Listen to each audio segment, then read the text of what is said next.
I'd like to do is use mainly a series of modeling results to paint somewhat of a picture for you of what the future might entail. And essentially what I want to do is define a solution space in which you as managers and researchers are most likely going to have to operate in. Terry's covered all this. Clearly, climate is changing and is most likely going to continue to change. If we look at activities in terms of fire at a North American scale in the boreal, we see relationships between annual area burned and these climate trends across North America. In the last 20 to 30 years, we've seen at least a doubling in total area burned from more historic perspectives. That trend is not quite so clear when we focus in on Alaska, but certainly the last few years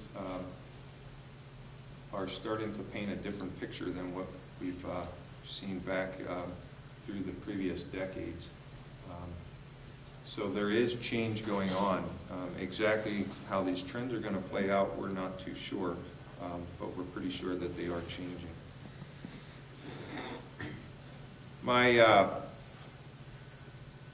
Well, he's no longer my PhD student, but a recent PhD student of mine, Paul Duffy, did some work building a statistical model to look at the relationship between climate as a driver of the fire regime.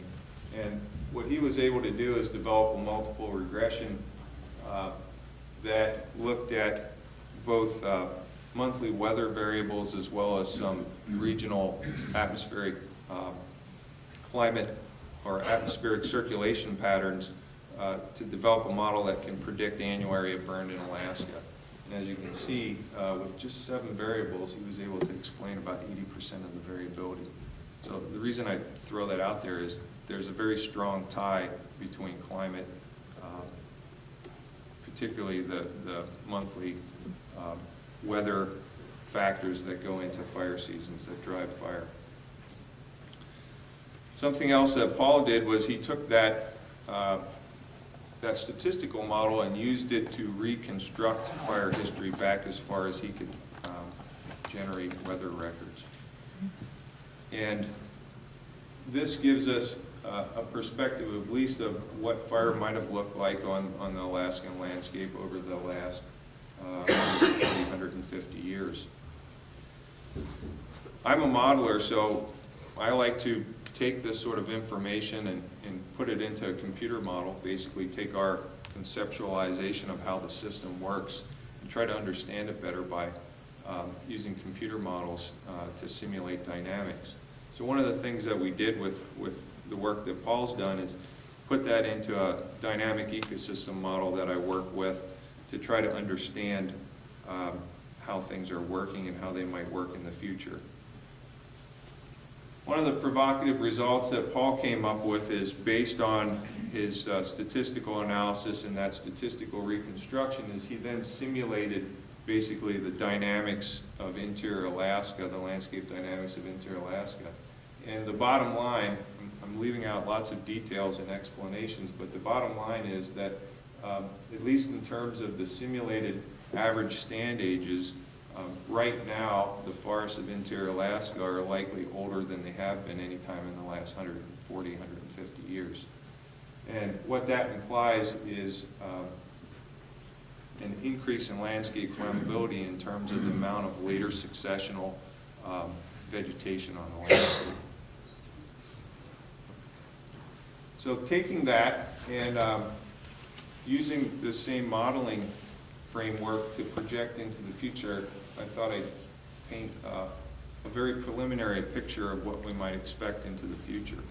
So using some different climate scenarios from the IPCC reports to look at how climate will drive fire regime over the next 100 years, we looked at 2 different models, the Hadley and the PCM, in 2 different emission scenarios, the A2 and the B2. The A2 is sort of status quo fossil fuel use into the future. The B2 involves some mitigation efforts to try to reduce the amount of fossil fuels that we're utilizing.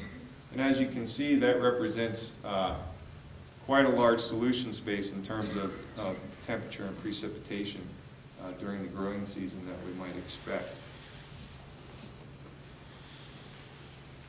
Using that, we can come up with some simulated average annual area burned across interior Alaska between the Brooks Range and the Alaska Range over the next 100 years. So on the right-hand side, the red dots give you a perspective of what's likely to happen over the next 100 years relative to what's happened in the past 100 years. And as we can see, we've got quite a bit of variability depending on which climate model we use to drive these dynamics. In all cases, most likely we're going to see more fire on the landscape in the future. I don't think that's too much of a surprise to anybody in this room. And it's these sorts of results are similar to work that's being done in Canada, and researchers have found these same sorts of relationships and expectations. From a spatial perspective, here's sort of the two extremes, the Hadley A2 versus the PCM B2 in terms of a footprint of fire that we could potentially expect over the next 100 years relative to what we've seen in the last 100 years. I'm going to skip that. The last thing I thought I'd mention is this is completely related to vegetation distribution. And this is very simple, but if we think about how vegetation is going to respond to being burned and over the next 100 years, and then develop some simple rules in terms of how these general vegetation patterns on the landscape might relate to habitat, we could start to look at potential impacts on various species. So here we're looking at spruce forest greater than 80 years old, which has been documented as preferable for winter grazing for at least some caribou in the state. So this is a gross oversimplification, but that dotted line across the top represents sort of a back-of-the-envelope calculation of what's on the landscape now, and we can see how these different climate scenarios play out. We could also do the same thing for moose. Again, this is overly simplistic, but thought maybe some good fodder for discussion. I think I'll leave it at that.